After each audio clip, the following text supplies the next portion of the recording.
Bonjour et bienvenue au Rendez-vous Biblio.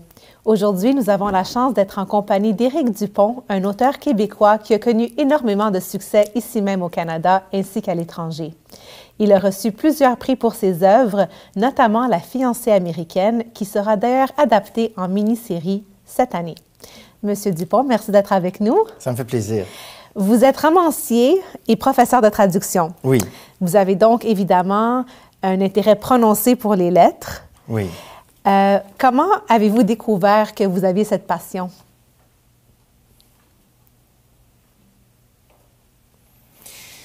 Ça a été... En fait, quand j'étais très petit, j'ai très vite remarqué que mes parents trouvaient que je lisais trop. Trop? Oui. OK. Ouais. C'est rare, ça? C'est très rare, en effet. Tellement que ça causait des conflits, évidemment, parce qu'ils voulaient que je fasse autre chose. Moi, je voulais seulement lire. Donc, il est arrivé plusieurs fois où ils ont tout simplement caché mes livres.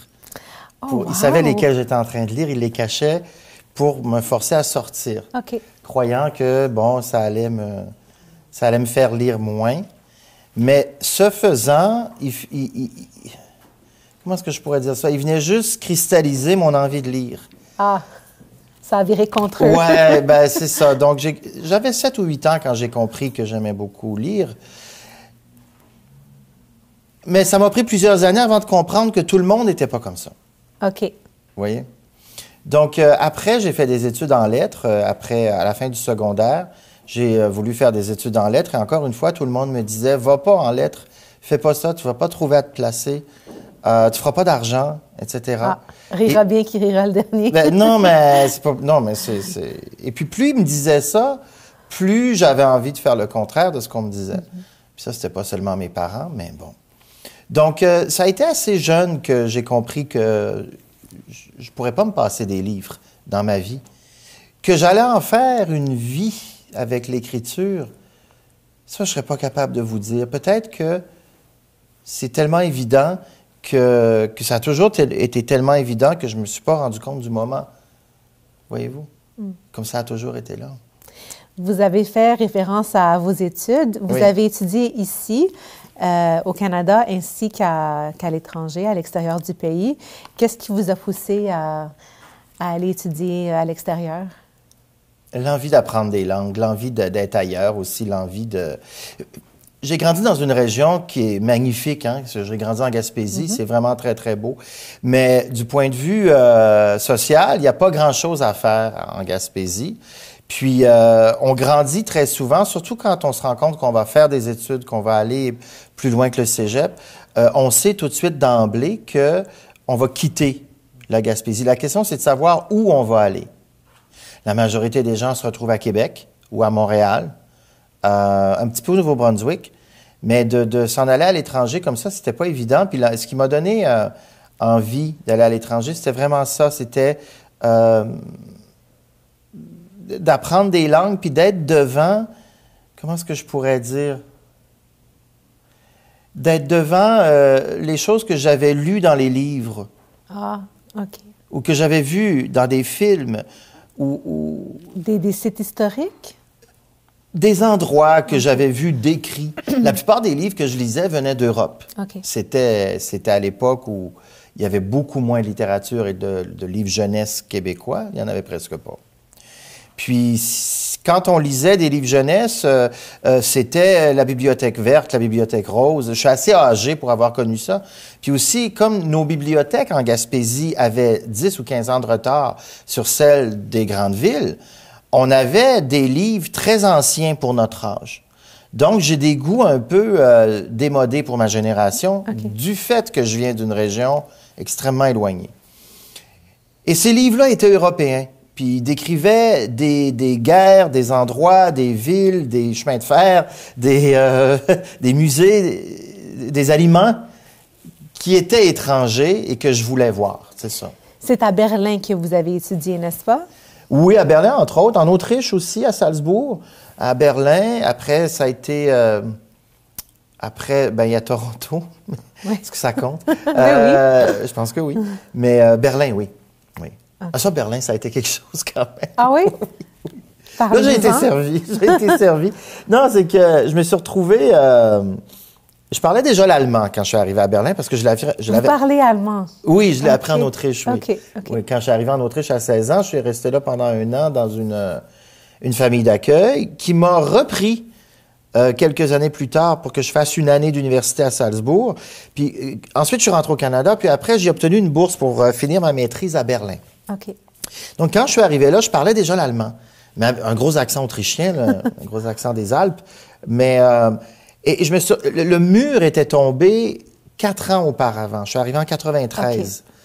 Okay. Et l'appartement que j'avais trouvé était dans l'ancienne partie socialiste, dans Berlin-Est. Dans ce qu'on appelle des villes satellites, là. Vous savez, les édifices qu'on voit à la télévision qui sont bombardés par les Russes en Ukraine, là, les sortes de grosses maisons d'appartements. Oui. Mais c'est exactement comme ça. C'est toutes des constructions qui ont été faites au temps du socialisme. Des appartements, par ailleurs, très confortables, très fonctionnels. Je me suis retrouvé là, donc, en 93, et sans savoir que c'est là que j'allais trouver... l'inspiration pour la fiancée américaine que j'allais écrire plus tard. C'était justement ça ma question. Est-ce que vous avez été inspiré par ce que vous avez vu et vécu en Europe? Oui, bien sûr. Vos romans? Oui, bien sûr. Et la fiancée américaine, elle est partie d'une anecdote ou d'une histoire que mon père m'avait racontée qui concernait une femme qu'il avait connue. Bon, une femme que je connaissais pas, mais qu'il avait connue en Gaspésie. Et au fil du temps, cette histoire-là m'était restée en tête. Je vais vous la raconter d'abord pour qu'on comprenne.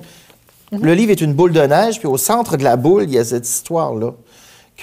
C'était à l'époque de Chantal Daigle, qui, vous êtes beaucoup trop jeune pour le savoir, mais c'était autour de 88-89. Elle avait voulu se faire avorter, puis son chum, Jean-Guy Tremblay, avait demandé une injonction à un juge qui l'avait accordée. Pour pas qu'elle aille se faire avorter. Il n'y a plus un juge aujourd'hui qui donnerait une injonction de ce type-là, mais enfin bon. À cette époque-là, le juge avait donné l'injonction. Et là, c'était devenu une affaire nationale. Est-ce qu'elle avait la liberté d'aller se faire avorter ou pas? Lui, il s'est révélé être après un homme violent. On l'a su bien après, mais on le voit. Bon, on s'en doutait un petit peu en l'écoutant, là, puis Toujours est-il que mon père, qui était policier de la Sûreté du Québec à l'époque, m'avait dit que, pour lui, la question se posait même pas. Il fallait lui laisser le droit à elle de faire ce qu'elle voulait. Bon. Puis il m'avait raconté une histoire. Il avait dit, j'avais 18 ans à l'époque, il avait rencontré une femme à Matane que j'ai pas connue, une maîtresse qu'il avait rencontrée. Là, il y en a eu plusieurs, il y en a eu beaucoup. Puis il m'avait dit que cette femme-là lui avait confié, c'est une personne qu'il avait rencontrée en faisant son jogging. OK. Elle était sur son balcon. Je sais pas quelle maison, mais c'était à Matane. Puis elle lui avait conté qu'en 69, elle était tombée enceinte, pas de mon père, mais de quelqu'un d'autre. Ça se passe dans les années 80 à Matane. Elle lui a raconté, c'était la première fois qu'elle le disait à quelqu'un, qu'elle était tombée enceinte, puis que ses parents étaient tellement fâchés contre elle qu'ils l'avaient mise dans un autobus avec $300, qu'il l'avait envoyée à New York, puis il avait donné l'adresse d'un médecin pour se faire avorter à New York, puis elle était allée, puis elle était revenue. Elle est allée à New York à partir des... Elle était aux États-Unis? Non, elle était à Matane. OK. Ah! Non, donc ils l'ont mis en plein hiver, ils l'ont mis dans l'autobus. Tu t'en vas à New York, ça lui a pris 18 heures de se rendre. Ensuite, à New York, elle est arrivée au matin, elle est allée à la clinique, elle s'est fait avorter.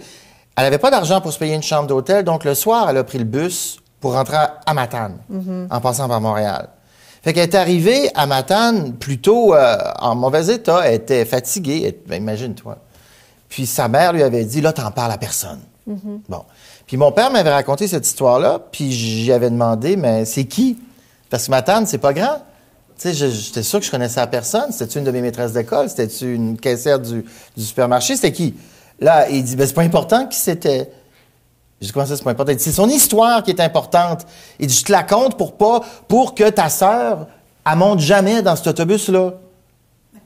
J'ai dit, ah bon, OK. J'ai mis des années à comprendre pourquoi il me la contait. Mais l'histoire m'était restée en tête parce que j'en avais pris pitié de cette fille-là. Puis comme je savais pas qui c'était, comme je ne pouvais pas mettre un nom dessus, je me mettais à échafauder toutes sortes, à lui donner toutes sortes de qualités, de défauts. Je lui inventais une famille. Tu vois ce que je veux dire? Bon, puis si papa m'avait dit c'était une telle, ça serait mort là.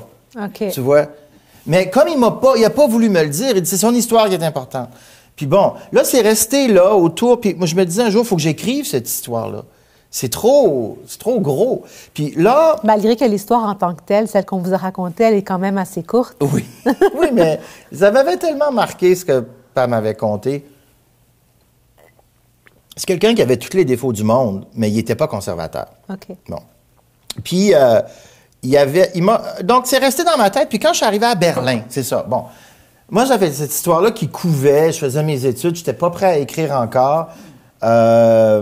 J'avais juste 25 ans, je pense, 23, 24 ans. Puis j'arrive à Berlin dans cet édifice de 10 étages qui n'en finit plus, qui est très long, avec beaucoup d'appartements. Puis mes voisines, le mur venait de tomber, puis j'étais le premier étranger qu'ils voyaient de proche. Ils étaient tous Allemands de l'Est, puis la plupart étaient des veuves qui vivaient dans cet édifice-là, qui m'ont un peu adopté comme leur... je sais pas moi, leur invité spécial du Canada. Puis, donc, je sais pas comment, elles avaient ma clé. Donc, il y en a, des fois, je rentrais, puis le ménage était fait, puis il y avait du beurre, puis du lait dans le frigidaire. Puis il y en a une, ah oui. Est-ce que c'est quelque chose que vous appréciez dans le temps? Ou... Ben, oui, j'appréciais ça. Je trouvais ça. J'avais été élevé à m'occuper de moi-même, mais bon, je trouvais ça fin de leur part. Ils étaient vraiment gentils. Il y avait Helga, Brigitte, puis Madame Folk. Frau Folk, Waltraud, elle vivait en dessous de chez moi.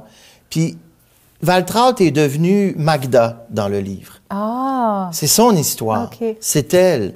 C'est elle qui m'a raconté un soir, elle était un peu alcoolique, diabétique. Elle est morte d'une surdose de vin blanc, à un moment donné, de vin allemand. Puis, oui, elle avait une caisse de vin blanc. Puis c'est ce qu'ils m'ont dit après quand je suis rentré. Mais on était devenus amis. Puis cette femme-là elle avait 78 ans, 80 ans, elle avait tout vu, tout fait. J'en avais 23, 24, puis plus personne lui parlait parce qu'elle était difficile. Elle s'était pognée avec tout le monde. Elle s'était brouillée avec tout le monde. Elle était pas facile, la madame. Puis elle m'emmenait dans des excursions parce qu'elle était historienne, architecte, puis elle me montrait toutes sortes d'endroits, des châteaux à Potsdam, par exemple, ou bon, puis... elle savait tout sur les constructions, sur les événements qui avaient eu lieu là. Puis, elle buvait énormément. Il fallait qu'elle s'arrête à toutes les 500 mètres pour prendre une eau de vie. Une sorte de... Ouais, dans les buvettes, là. Puis, donc, elle prenait ça. Puis, quand on arrivait aux endroits, il y avait déjà un attroupement de touristes, tout ça.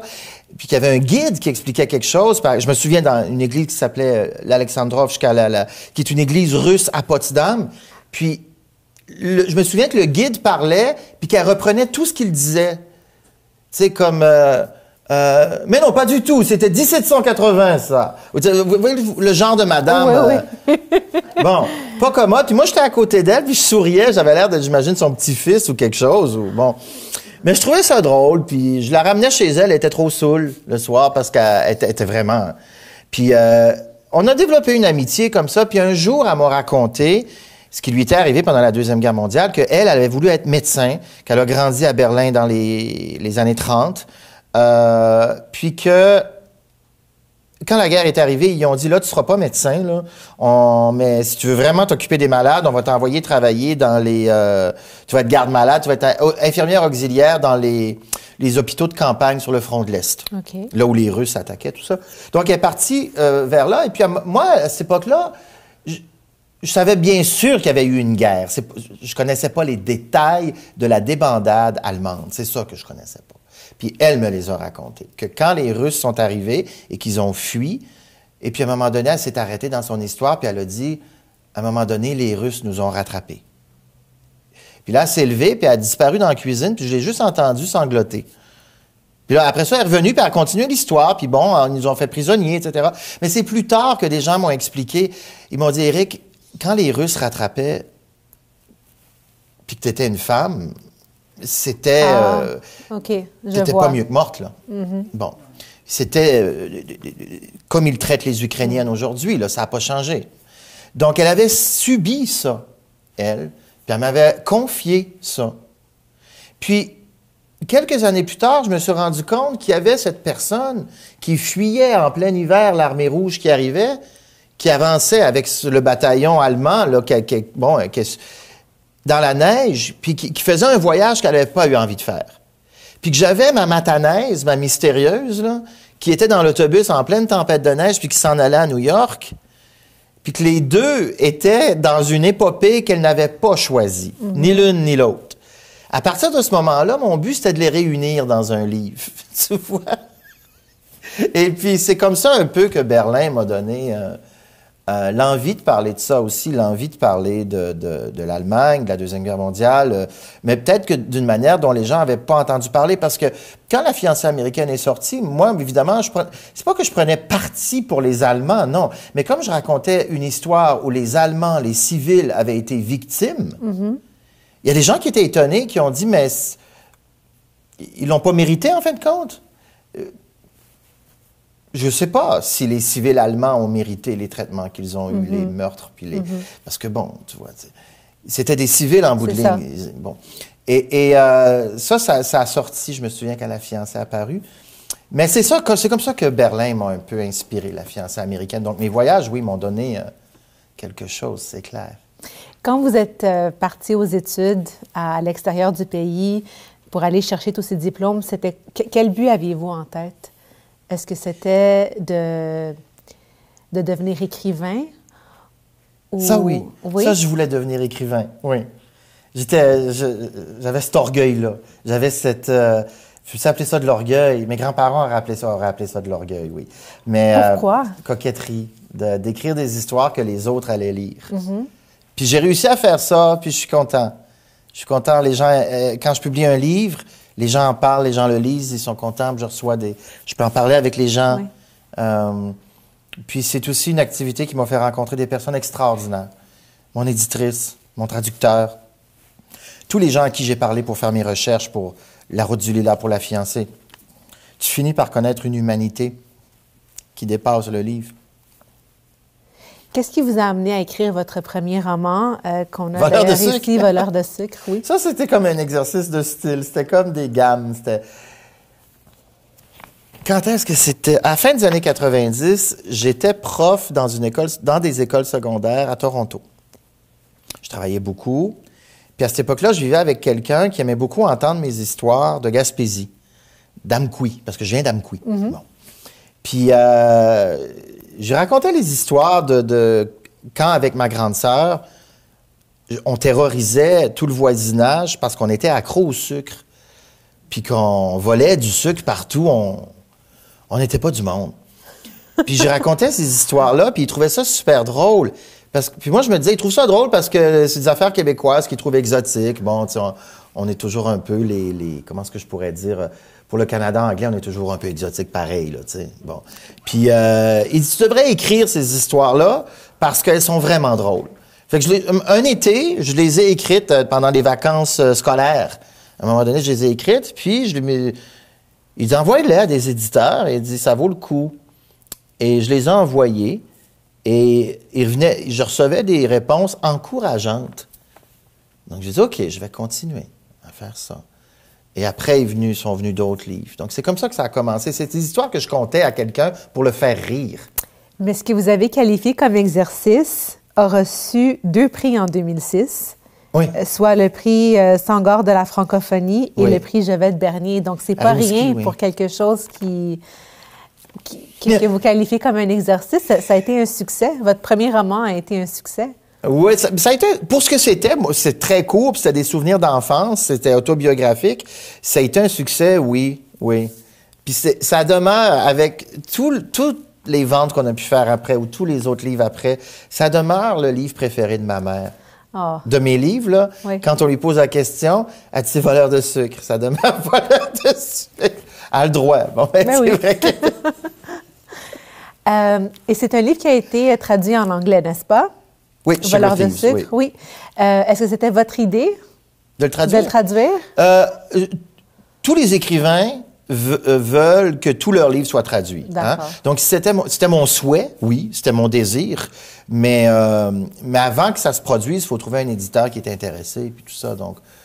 Donc oui, c'est mon désir que tous mes livres soient traduits dans toutes les langues, c'est sûr. Et est-ce que vous l'avez traduit vous-même? Non, c'est Sheila Fishman qui l'a traduit. Non, je traduis pas vers l'anglais, moi. Okay. Je traduis vers le français, depuis l'anglais ou le portugais ou l'allemand. Mais ma langue d'arrivée, c'est le français, mais je traduis pas vers l'anglais. Puis, étant donné que c'est un livre qui a reçu 2 prix après sa publication, est-ce que ça a un peu confirmé votre vocation en tant qu'écrivain? De savoir que ce que vous avez publié a été bien reçu? Non, pour confirmer ma vocation, ça a pris La fiancée américaine. Ah oui? Oui. OK. Je vous dis que c'est de l'orgueil. On y arrive à La fiancée américaine. Mais je vous dis que c'était de l'orgueil, de la coquetterie. Mais pourquoi vous dites ça, de l'orgueil et de la coquetterie? Parce qu'il faut vraiment être quasiment orgueilleux ou quasiment... pour penser que tu vas pondre une brique comme La fiancée, qui n'est pas ici, probablement que le livre est trop gros pour l'étalage. Ou emprunté. Emprunté, oui. Une affaire de même de 250 000 mots, de mettre ça sur le marché, puis d'aller te faire croire que quelqu'un va le ramasser puis le lire au complet. Ça, c'est avoir de l'orgueil, mais c'est avoir de la... C'est quasiment être prétentieux, là. Tu vois, c'est... Moi, je vois ça comme de la confiance, plutôt. Oui, mais... Une confiance méritée, en plus, parce que vous aviez déjà publié 2 livres qui avaient été bien reçus. Oui, ça avait été bien reçu, oui, mais ce que je veux dire, c'est qu'il faut avancer là-dedans avec beaucoup d'humilité, puis de comprendre que pour intéresser les gens sur 250 000 mots, il faut que tu leur donnes de quoi? Il faut que tu leur donnes quelque chose. Oui. Tu sais? Et puis, pour arriver à faire ça, il te faut de l'aide, souvent. Je connais pas de gens qui y arrivent tout seuls. Il faut des gens qui te disent ça, tu coupes, ça, tu mets ça à l'autre place. Ici, tu le ramènes de 40 pages avant. Ce personnage-là, puis ce personnage-là, puis celui-là, c'est la même personne. Fais-en un seul. Okay. Il te faut quelqu'un qui te dit... Oui, il te faut quelqu'un qui te dise... Puis qui dit ça en te regardant dans les yeux. Ça s'appelle une éditrice. OK. Ouais. Puis moi, le bon Dieu m'en a donné une, je veux dire, la chance, ce que vous appelez ça ce que vous voulez. Il a mis sur mon chemin cette personne qui s'appelle Mélanie Vincelette, des éditions Marchand de Feuilles, qui est un peu comment est-ce que je pourrais dire? J'aurais pas eu la carrière que j'ai eue sans elle. Là. OK. Non. Donc, vous acceptiez ces recommandations et ces suggestions? Pas tout le temps. Pas tout le temps? Non. Non, des fois, surtout pour La fiancée, ça a été rock'n'roll. Mais j'ai fini par faire les modifications qu'elle me demandait. Puis, OK. Ouais. Donc, est-ce que c'est un peu votre bijou, la fiancée américaine? J'en parle tout le temps, oui. C'est un peu mon bijou. Même si, du point de vue de l'écriture, il y a des gens qui me disent que Bestiaire est mieux, pas mieux fignolé, mais qui présente une écriture qui est beaucoup plus court, là, Bestiaire. Mais que c'est un livre plus... l'écriture est plus ciselée, plus travaillée que dans La fiancée. Peut-être, oui. Peut-être. Vous nous avez dit tantôt que l'idée pour La fiancée américaine est partie à partir de l'histoire que votre père vous avait racontée. Comment vous avez pris cette courte histoire? Comment vous l'avez développée en un récit de... Mais ça, il a fallu que j'aille voir maman. OK. Parce que là, moi, les années 60, je suis né en 70. Fait que, au début, le livre devait commencer à Matane, pas à Rivière-du-Loup. Mais ma mère est de Rivière-du-Loup. Puis, moi, j'avais besoin, autour de mon personnage, parce que je savais rien d'elle, papa m'avait pas dit qui c'était, j'avais besoin d'un décor, j'avais besoin pour la placer, pour qu'elle avance, puis bon. Donc, je me suis dit, OK, je connais rien des années 60, je vais aller trouver des femmes. Je voulais des femmes. Qui vont me dire c'est quoi c'était grandir dans les années 60 dans l'Est du Québec. Mm-hmm. Fait que je n'ai trouvé une gang, mais celle qui m'a donné le plus, c'était maman. Puis là, comme elle me donnait les décors, puis les costumes, puis le couvent des Sœurs de l'Enfant Jésus, puis l'église Saint-Patrice à Rivière-du-Loup, puis quand elle s'est mise à me dire que grand-papa était croque-mort, puis que je le savais pas, grand-papa avait été croque-mort, puis moi, je savais pas ça jusqu'à temps qu'elle me le compte pour le livre. Puis je dis, voyons donc, toi. C'est que j'ai connu grand-papa, mais je l'ai pas connu croque-mort. Je l'ai connu après quand il travaillait pour la ville. Il s'occupait des véhicules de déneigement. Mm-hmm. Mais avant, il avait été entrepreneur en pompes funèbres, puis son salon funéraire était dans la maison où il vivait. Il paraît que c'était normal. Ils avaient un salon réservé pour les défunts. Puis là, les cercueils étaient ouverts. Fait que maman, quand elle sortait pour aller à l'école chez les sœurs, elle voyait un corps, une madame morte ou un monsieur. Et c'était standard. C'était standard, mais il l'appelait la fille du croque-mort. Puis elle était pas très populaire, évidemment, parce que bon, ma tante Suzanne non plus. Puis là, ben, tu sais, comme dans le livre, quand le cheval la montagne, il se met à faire des jokes avec les morts. Je m'excuse, c'est lugubre de dire ça. Mais il est assis à table, puis il lui demande « Hey, Côté, veux-tu de la soupe? » Ben, il paraît que grand-papa faisait ça. Puis grand-maman venait, elle grimpait dans les rideaux, elle détestait ça. Mais c'est maman qui servait les biscuits, puis grand-maman qui servait le café aux gens qui venaient veiller corps. Puis maman me racontait tous les funérailles qu'il y avait eu, les gens qui se battaient pendant les funérailles parce qu'une maîtresse était arrivée, là, bon, qui n'avait pas rapport d'être là. Bon. Puis grand-papa devait séparer les gens qui se battaient sous mort. Grand-papa avait été homme fort aussi, il gagnait des concours d'homme fort. OK. Ouais. Là, elle me contait tout ça, puis je la filmais, comme vous êtes en train de faire. Puis quand je rentrais à la maison, j'ai fait le verbatim de notre entretien. Elle fumait, puis elle prenait du café instantané, puis elle arrêtait pas de parler. Puis je n'ai eu pendant des jours à retranscrire tout ce qu'elle avait dit. C'est le premier tiers, la fiancée. C'est maman qui me l'a donné. Wow! Avec tout ça, tout ce que les gens ont aimé, là, les sœurs, les curés, tout ça, les histoires horribles à Rivière-du-Loup, ben horribles, puis magiques aussi. Parce que maman en parlait avec une... Comment est-ce que je pourrais dire ça? Maman, elle avait pas de rancœur envers le clergé. Mon père en avait. Mm-hmm. Mais maman, non. Elle avait été élevée chez les sœurs, puis elle était restée croyante, puis... pour elle, c'était une époque où il y avait des choses qui étaient bonnes, qui lui manquent aujourd'hui. Tu sais, par exemple, des enfants propres qui vont à l'école avec un petit uniforme, tout ça. Elle voudrait revoir ça, à Rivière-du-Loup, parce qu'elle trouve que les jeunes sont dépenaillés. Qu'elle dit, elle les trouve pas. Ils sont mal grillés, qu'elle trouve. Puis elle reste, j'en ai pas tort, là, mais bon, à cette heure, essaye, maman, d'aller changer ça. Mais, donc, c'est elle qui m'a donné tout le matériel pour la fiancée. Puis c'est comme ça que je l'ai mis en page, ma fiancée. Là, elle partait plus de Matane, mais elle partait de Rivière-du-Loup. Elle était cuisinière. Elle avait fait l'école de cuisine, comme ma mère l'avait fait. Elle avait les histoires que maman raconte, comme les sœurs qui avaient annoncé la fin du monde à un moment donné. Les sœurs, pour calmer les nerfs des enfants, annonçaient la fin du monde. Juste ça, tu sais. Là, le 12 novembre, là, notre Saint-Père le Pape vient de l'annoncer. Ça va commencer par de la neige. Après, ça va être des blocs de glace de la taille d'une maison qui vont s'abattre sur l'humanité. Priez, mesdemoiselles. Puis, bon. Et c'était censé calmer les jeunes? Oui. Pourquoi, ma sœur? Parce que vous êtes insupportable. Voilà, bon. OK. Pour les discipliner, OK. Là, elle se calmait les nerfs, et puis... le jour de la fin du monde arrivait. Elle priait comme des crises des folles, tu sais, je veux dire, bon. Les chapelets, ouais, puis bon. Là, le jour de la fin du monde arrivait, puis le jour d'après. Fait que là, il est rentré à l'école, puis ma sœur, c'est pas arrivé. Pourquoi? Comment ça? C'est grâce à vos prières. Oh, la manipulation. Puis elle faisait ça régulièrement. Bon. Pour avoir la paix, dans les classes les plus difficiles, genre 5e, 6e année, là, ça marchait encore. Après, ça a l'air qu'ils ne croyaient plus, mais que veux-tu... La fin du monde, toi. Juste ça. Ça marchait. Juste la fin du monde. Est-ce que parmi vos lecteurs, vous avez l'impression que la fiancée américaine, c'est quelque chose que les Québécois de l'âge de vos parents apprécie particulièrement? Oui, j'en revenais pas de l'engouement là, chez cette génération de ma mère, puis un peu en haut aussi, là, un peu avant. Vous avez été fidèle à eux, j'imagine. C'est ben, quand le livre a sorti, puis que j'allais dans les régions surtout, là, il y avait toujours énormément de gens qui venaient me voir dans les rencontres, tout ça.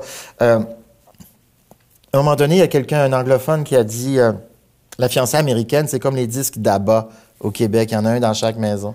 C'est un beau compliment, ça. J'ai dit, OK, c'est bon. Moi, ces chiffres-là me plaisent. Mais que veux-tu? Non, j'étais très content, très aussi...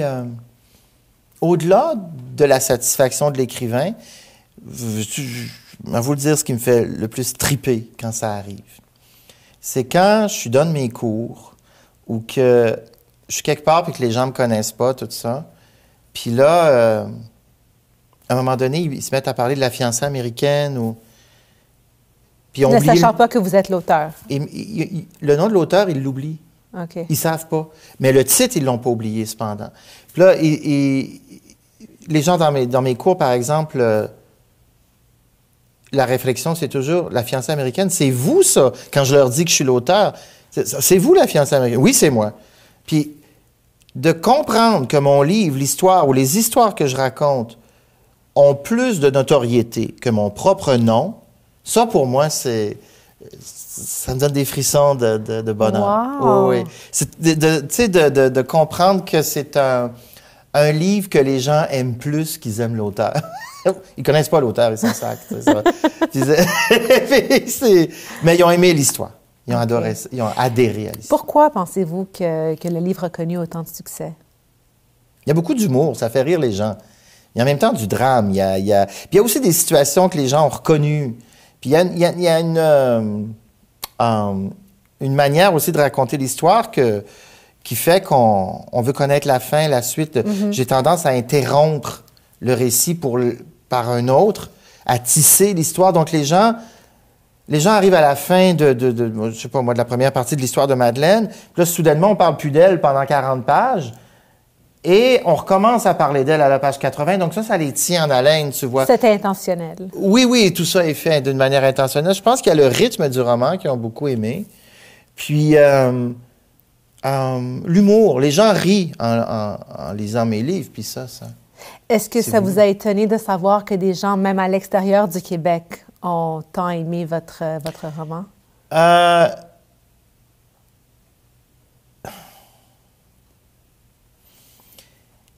Leurs questions sont très différentes. Ah oui? Oui. Dans quel sens? Quand ils posent des questions après, c'est je ne veux pas dire qu'ils ne comprennent pas la même chose, mais ils ne s'attardent pas aux mêmes détails que les lecteurs québécois. OK. Donnez-nous un exemple. Bien, par exemple, ils vont beaucoup accrocher sur cette histoire, justement, de présenter les Allemands comme des victimes. Ah, En OK. France, je m'en fais beaucoup parler. OK. Parce que eux ne seraient pas d'emblée portés à les présenter comme des victimes. Ils ont eu beaucoup de rancœur après la guerre, je les comprends. Mais moi, j'avais grandi avec des Autrichiens puis des Allemands. Je veux dire, c'est des gens qui avaient beaucoup contribué à mon éducation, des gens auxquels j'étais très attaché. Donc, j'avais reçu leur côté de l'histoire. Et l'histoire de l'occupation soviétique en Autriche, par exemple, c'est pas une histoire pour enfants. Et donc, quand je l'ai raconté, moi, j'étais fortement influencé par l'Allemagne, par l'Autriche, etc. J'avais pas le point de vue français, ni américain, ni surtout pas polonais. Et donc, j'ai eu des commentaires là-dessus, mais j'ai eu aussi beaucoup comment est-ce que je pourrais dire? Ce qui m'a rassuré, c'est de voir que dans la traduction, les gens riaient aux mêmes places. OK. Ça, c'était... Ah, c'est bien, ça veut dire que le livre a été super bien traduit. Oui, j'ai un bon traducteur, il s'appelle Peter, puis il est extraordinaire. Il y a une place, là, la phrase, c'est Floria ovula. OK? Du verbe ovuler. Bon. Puis Floria ovula, les gens rient en français et en anglais, ils éclatent de rire. OK. Voilà. Donc, ça, c'était... c'est une petite liberté que j'ai prise avec le verbe ovuler. Parce que la scène est la suivante, c'est qu'il y a une femme, une célibataire qui est là, une jeune femme qui voit un spectacle, un concours d'hommes forts, et puis elle tombe amoureuse du cheval, le cheval de la montagne qui donne son spectacle. Et puis pour montrer à quel point elle est prête à tout faire pour cet homme-là, j'écris Floria ovula. Bon, parce que elle l'a trouvé tellement de son goût que... Mais la réviseure du texte a dit, c'est pas possible de mettre ça au passé simple, le verbe ovuler. J'ai dit, comment ça? Elle dit, parce que l'ovulation est un processus qui dure 2-3 jours, plusieurs heures. Puis moi, j'avais pas compris ça comme ça. Je croyais que l'ovulation, c'était... ça se faisait très rapidement, puis qu'on pouvait donc mettre ça au passé simple. Que t'es pas obligé de prendre l'imparfait. Oui. Mais là, elle dit, la réviseure a dit, juste si tu veux que les gens rient, laisse-le au passé simple. Je dis, OK, c'est laissé au passé simple. Ça a bien Puis j'ai marché. appris quelque chose de très important dans le cycle reproducteur. Aussi, en même temps. En effet. Donc, c'était dans un commentaire dans Word, dans la marge, elle m'explique tout ça, l'ovulation. OK, c'est bon avec le forfiste. On a fait toutes sortes de choses en envoyant ces textes chez le réviseur. Le livre a remporté plusieurs prix, Oui. n'est-ce pas? Est-ce que vous pouvez les nommer et nous parler de ce qu'ils représentent pour vous? Oui. Oui, il y a eu le prix des collégiens qui m'a beaucoup ému parce que c'était des jeunes des cégeps de toute la province qui ont voté. Ils avaient 5 livres et ils avaient toutes sortes d'activités à faire, des devoirs, des compositions, Je pense que c'est eux qui ont fait ma page Wikipédia puis qu'ils étaient notés là-dessus. Je pense que c'était un devoir, ça, oui. Okay. C'est pas moi qui ai fait ma page Wikipédia. Une année, je me suis réveillé, il y avait une page Wikipédia à mon nom. Puis c'était à l'époque du prix des collégiens. D'accord. Puis comme je suis enseignant de français, puis que je sais que très souvent les profs donnent des devoirs de ce type-là, un peu périphériques à l'œuvre pour, je pense que c'est... En tout cas, ils ont élu le livre, ils ont voté pour le livre, et puis moi, ça m'avait beaucoup ému parce que c'est un gros livre, comme je disais, de 250 000 mots, puis que je me disais, je vais avoir 20 lecteurs. Non. Puis mes lecteurs, ça va être des gens beaucoup plus âgés, mais les cégepiens avaient adoré. Puis ils m'ont donné le prix, puis ça m'avait... j'avais trouvé ça émouvant. C'était à Québec, je me souviens, c'était au printemps. Puis il y avait le prix des libraires aussi que j'ai gagné, à peu près à la même époque. Et ça, j'avais trouvé ça aussi... j'étais très fier du prix des libraires parce que ça, c'est des libraires qui votent. Mm-hmm. Quand selon quels critères? Ah, ils choisissent, dans tout ce qui est sorti, ils choisissent 5 romans. OK. Ils ont un comité là, qui choisit 5 romans qu'ils vont soumettre à tous les libraires du Québec, qui sont à peu près 200 personnes. Là, OK. Bon. Puis, ils votent parmi les 5 livres. Ensuite, j'ai été en liste pour le prix Giller en anglais. Oui. Quand la traduction est sortie. Mais ça, c'était quelque chose aussi. Ça m'a rendu très, très fier. Parce que c'est un prix littéraire hyper important au Canada. Bien important. Il est bien doté. Et le premier prix est de 100 000 $. Mais je n'avais pas gagné.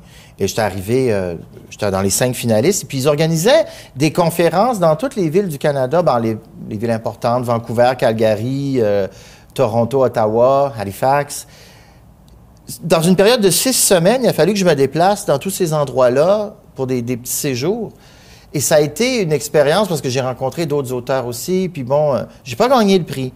Mais ça m'avait forcé à vraiment m'approprier. Il fallait que je fasse des lectures publiques, des extraits du livre, que je réponde à des questions qui étaient parfois très compliquées. Je trouvais ça... Tu sais, des gens qui rentrent au 2e puis au 3e niveau alors que toi, tu as juste voulu... Bon, puis qui lisent entre les lignes quand il n'y a rien entre les lignes. Et ouais, tu sais. puis trouver puis pas les faire sentir que leur question est impertinente ou que c'est une question épaisse là qu'ils posent. C'est juste que tu n'avais jamais pensé à ça. Fait que là, comme j'ai un visage très expressif, il faut que je fasse attention aussi parce que je suis le Québécois qui arrive là-bas. Donc, il faut que je fasse attention de ne pas avoir de l'air... Pas qu'ils pensent que je les prends pour des imbéciles. Mm-hmm. Tu sais, donc, c'est OK, pense à d'autres choses. Puis là ça empire, tu sais. Mais bon, on finit toujours par se comprendre. Les auteurs que vous avez rencontrés lors de ces petits voyages, est-ce que certains d'entre eux avaient lu votre roman? Non, aucun d'entre eux l'avait lu, mais ils l'ont lu avant puis après là, le concours. Ils ont eu le temps. Enfin, je pense qu'ils l'ont lu. Il y en a une au moins qui l'a lu, Théa. Elle m'en a parlé d'ailleurs, mais Théa Lim. Et est-ce que son feedback était positif? Oui, c'est sûr que... elle ne m'a pas donné de feedback négatif, okay. non. OK. On n'était pas assez proches pour se donner Pour donner du feedback négatif, il faut vraiment que tu sois proche de quelqu'un. Puis ça n'avait pas été... On n'avait pas passé assez de temps ensemble pour qu'elle ait cette liberté. Je vois.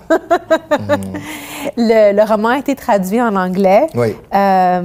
Songs for the Cold of Heart. Mm-hmm. Pourquoi pas The American Fiancé? Ben oui, pourquoi pas. En fait, ce qui est arrivé, c'est que le livre a été traduit pour le marché canadien anglais. OK. Par Peter McCambridge, qui lui aimait pas le titre The American Fiancé parce qu'il trouvait que c'était trop quétaine. Il l'a jamais dit en ces termes-là, mais c'est ça qu'il voulait dire. Et puis, il dit, ça rend pas justice au livre. Je dis, bon, OK. Alors, il me dit... moi, avant La fiancée américaine, j'avais proposé d'autres titres à Mélanie Vincelette pour la version québécoise, l'originale. Puis il y en a un qui c'était Chanson pour cœur froid. que Mélanie avait détesté. Elle dit, je veux rien savoir de ça. Elle dit, c'est trop long, c'est déprimant aussi. Elle dit, la fiancée américaine, il y a un avenir là-dedans. Les gens, tu lis les mots, puis que... C'est intriguant, oui. Oui, c'est intriguant. Qui est-elle? Son mariage va-tu marcher? Tu sais, bon, la fiancée américaine, elle arrive des États-Unis. Le mot américain charme toujours. Mais chanson pour cœur froid, tu t'imagines juste un cadavre, là, tu sais. Puis elle dit non. Elle dit ça, non. Mais lui, Peter, avait aimé ça. Et là, qui dit « Songs for the cold of heart ». Ça fait mystérieux un peu, ça fait sombre. Tu sais, OK. Donc, pour le Canada anglais, ça a été ça, pour le Giller. Mais après, il y a un éditeur américain, HarperCollins, qui a acheté les droits. Oui. Puis eux, ils ont dit non, Songs for the Cold of Heart, non. Ils ont dit, on va appeler ça The American Fiancé. Donc, OK. Donc, ils ont commercialisé le livre sous ce titre-là. Le seul endroit au monde où ce livre-là s'appelle Songs for the Cold of Heart, c'est au Canada anglais. OK. Dans le reste du monde, c'est The American Fiancé. En France même, c'est la fiancée américaine. Ouais. Et d'où vous est venue l'idée du titre en français? C'était Chanson pour... Chanson pour cœur froid. Le titre a une longue histoire. C'est que le premier titre, c'était Voyage d'hiver. OK. C'est ça que je voulais que ce soit. Voyage La d'hiver. fiancée américaine? Oui, tout le livre. Voyage d'hiver. OK. Mais là, ça, c'est... C'est trois titres complètement différents. Oui, mais Voyage d'hiver, c'est le voyage que ces deux femmes-là entreprennent en hiver. T'sais? Ah, oui. Hein? OK. Puis là... Voyage avec un S, donc. Moi, j'aurais mis avec un S. Okay, c'est ça. Mais c'est aussi le titre d'une œuvre de Schubert. C'est des mélodies des leaders de Schubert. Puis il y a il y a beaucoup d'œuvres de musique classique qui sont mentionnées dans le livre. Et celui-là l'était, il me semble, en tout cas. Puis c'était aussi le titre d'un roman d'Amélie Nothomb, Voyage d'hiver. Donc Mélanie a dit non, elle dit c'est une béquille. Elle appelle ça des béquilles. Bon, OK. Elle dit, t'es capable de trouver quelque chose qui soit à toi. Puis le titre du premier chapitre, c'était La fiancée américaine, que j'aimais beaucoup comme titre. Puis j'ai dit, on met ça. Elle dit oui, elle dit, j'aime beaucoup ce titre-là. Donc, quand Mélanie dit oui à quelque chose puis qu'elle sourit, tu touches plus. Dis qu'un mot. Tu touches plus. Dis, OK, elle aime ça, c'est beau, ça passe. Puis puis moi, j'aimais beaucoup ce titre-là. Je le trouve plein d'espoir.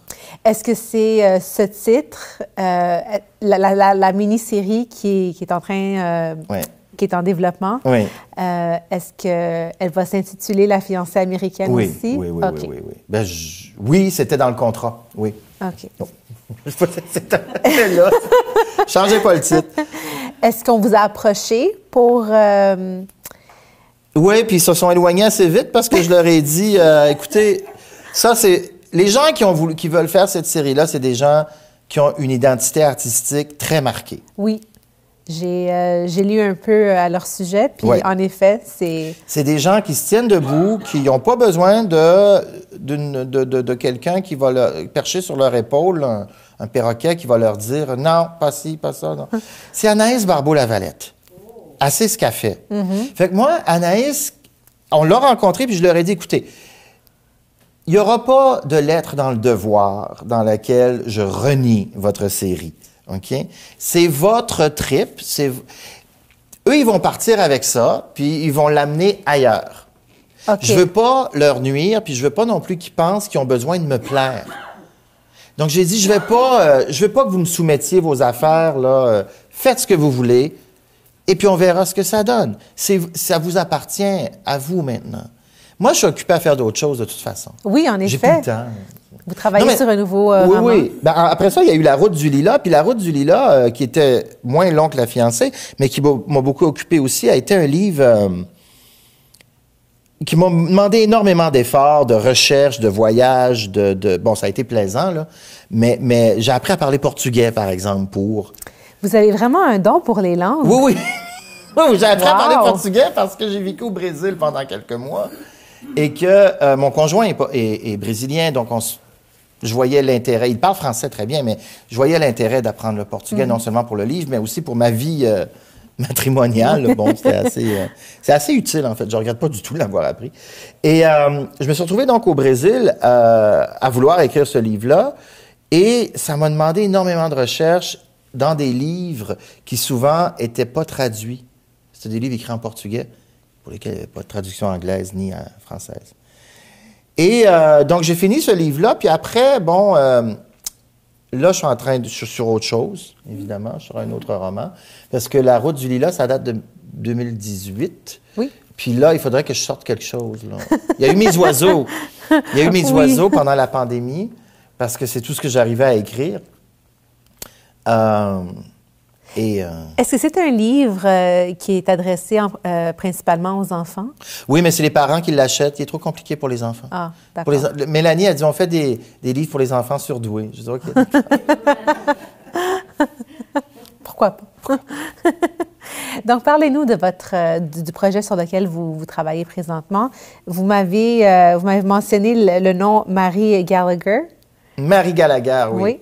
Bien là, c'est ça. La Mélanie, elle me dit, là, on a beaucoup aimé tes passages dans La Route du Lilas. Il y a 100 pages qui traitent de la biographie de l'impératrice Léopoldine. Et le ton que j'ai pris dans cette partie-là du livre avait beaucoup plu à Chantal Guy et à Mélanie. Elles ont dit, pourquoi tu n'essayes pas de faire quelque chose au 19e siècle au Québec de la même manière? Je dis, bon, pas sûr. Puis là, Mélanie a dit, il faudrait que tu racontes une histoire qui se passe au Québec aussi. Là. Elle dit, tes histoires, là, ça va souvent un peu partout. Elle dit, pourquoi tu ne parles pas du Vieux-Montréal? Je dis, OK. Elle dit, là, elle m'a présenté l'histoire de Marie Gallagher. Marie Gallagher, c'était une Irlandaise qui a été assassinée en 1879 par sa meilleure amie, qui l'a décapitée à coups de hache un soir de Saint-Jean-Baptiste. Ici au Québec? Oui, en arrière de l'ETS, en arrière de l'ITS, Institut de technologie supérieure, ou École de technologie supérieure. Là où je vais faire mon supermarché, le métro, là, dans Griffintown, à cette époque-là, c'est là qu'elle a été tuée. Et elle est devenue un mythe, une légende, surtout pour les anglophones à Montréal, ils la connaissent mieux, parce que, quand la police est arrivée, Suzanne a tout nié. Suzanne, c'est sa meilleure amie. Sa meilleure chum, oui. Ouais. Puis le gars qui était là aussi, lui, il a nié. Il a eu son procès, mais il n'a pas été accusé parce qu'ils se sont vite rendus compte que c'était Suzanne qui l'avait tué. Mais le jour où Suzanne devait être pendue, le gars qui était présent, il s'est noyé puis il est mort dans le bassin Peel. Et là, toute la population de Montréal s'est mise à obséder sur ce meurtre-là. Parce qu'il n'avait jamais vu quelque chose d'aussi violent à l'époque à Montréal. Puis ça avait paru dans tous les journaux. Les gens présentaient ces femmes-là comme des hommes perdus. Tout de suite, c'était « Ah, c'est deux prostituées, etc. » Oui, peut-être. Elles étaient peut-être prostituées, mais il faut s'imaginer, en 1879, il y avait une grande crise économique. Et dans la culture de l'époque, pour être définie comme une prostituée, il ne fallait pas grand-chose. C'était bon. Et Marie a été tuée, et le problème, c'est qu'elle a été vue comme un fantôme. Elle apparaît tous les 7 ans. Elle revient à tous les 7 ans, puis il faisait des messes dans les églises irlandaises pour le repos de son âme, pour qu'elle arrête de revenir. Elle apparaît toujours à des gens qui sont très éméchés. Le soir de la Saint-Jean-Baptiste, dans Griffintown, elle cherche sa tête. Puis là, Mélanie a dit... Ça, c'est des histoires vraies Oui, ça, c'est vrai.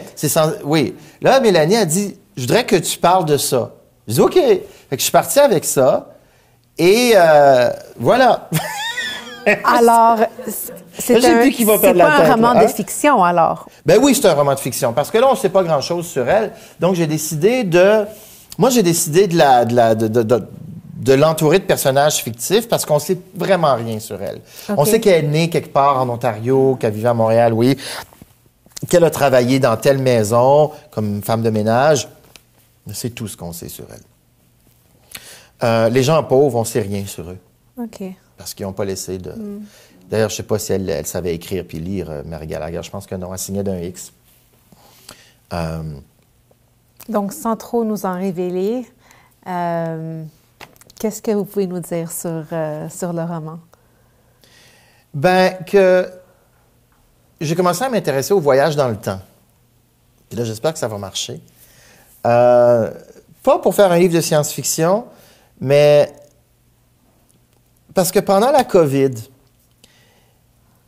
moi, j'arrivais pas, pendant les confinements, là, ma grande frustration, c'est que j'arrivais pas à envisager un avenir ni à court terme, ni à moyen terme, ni à long terme.